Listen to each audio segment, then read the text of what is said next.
Meanwhile, the man who could be the next president of the United States is waiting, along with the rest of us, for a final result. Our Natasha Brown is at the Chase Center in Wilmington. Natasha, you spoke with the former vice president on Election Day. What's the mood like there this afternoon?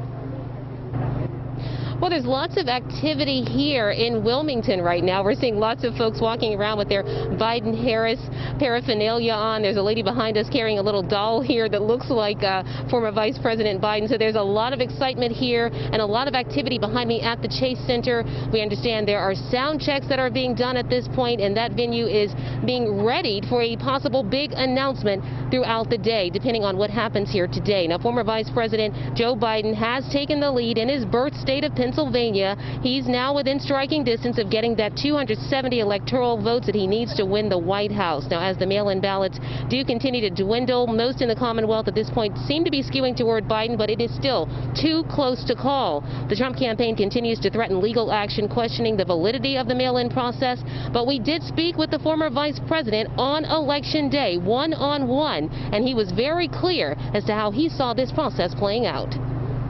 Presidents don't get to decide who gets to vote. Voters decide who gets to be president.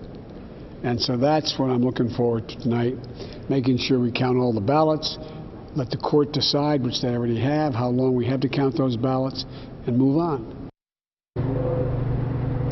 Well, we have not seen or heard from the former vice president today, not just yet. We understand he is hunkered down with family members, and he is watching the mail-in ballot count being tallied, as are we. Again, we are here at the Chase Center, just behind me here off in the distance. There is lots of activity there today, and we also understand right now there's a no-fly zone over the Wilmington area.